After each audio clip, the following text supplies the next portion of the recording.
Tonight's entry, pull up a chair. The story you are about to live did not happen, but it could have. Step into the page. You push open the creaky door and a bell above it rings out. The smell of old books and dust fills your nostrils. You browse through the shelves, running your fingers over the spines of the books. In the corner, you notice an old typewriter. It looks out of place among the vintage vases and antique furniture. You walk over to it, and the shop owner notices your interest. He tells you it's a 1920s Underwood number 5. You ask if it works, and he says he thinks so, but he's never tried it. You decide to buy it, and as you're leaving the shop, the owner hands you a small box with a ribbon and a note that says, "For the typewriter." You get home and unwrap the typewriter. It's heavier than you expected. You place it on your desk and examine it closely.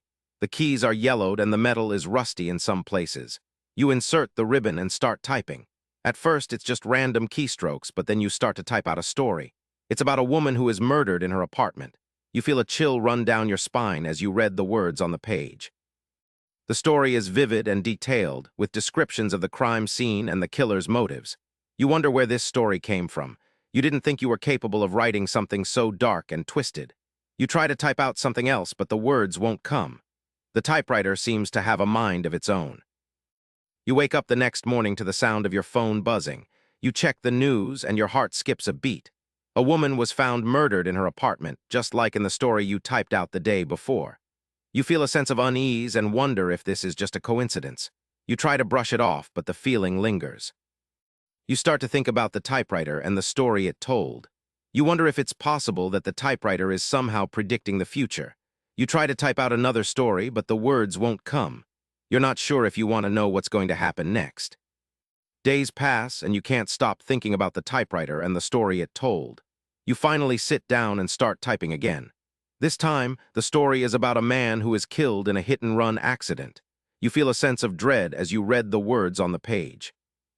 You try to ignore the feeling, but it's hard to shake off. You start to wonder if you're somehow responsible for what's happening. You think about destroying the typewriter, but something stops you. You're not sure what it is, but you feel a sense of fascination with the typewriter and its stories. You start to investigate the crimes that the typewriter has predicted. You talk to the police and try to gather more information. They seem skeptical at first, but as more crimes occur, they start to take you seriously. You become a sort of unofficial consultant, helping them to understand the motives and patterns behind the crimes. You start to feel a sense of purpose, but it's also terrifying. You're not sure if you're helping or hindering the investigation. You're not sure if the typewriter is a tool or a curse. You're not sure if you're losing your grip on reality. You start to notice a connection between the crimes. They all seem to be linked to an old, abandoned warehouse on the outskirts of town. You decide to investigate further and sneak into the warehouse one night. You find a room filled with old typewriters, just like the one you bought. You start to feel a sense of unease, and you realize that you're not alone. You hear footsteps, and you know that you need to get out of there. You try to run, but it's too late. The door slams shut behind you, and you're trapped. You're trapped in the warehouse, and you're not sure how to escape. You hear the sound of typewriters clacking away, and you know that you're in grave danger. You try to find a way out, but every door you open leads to more typewriters and more stories.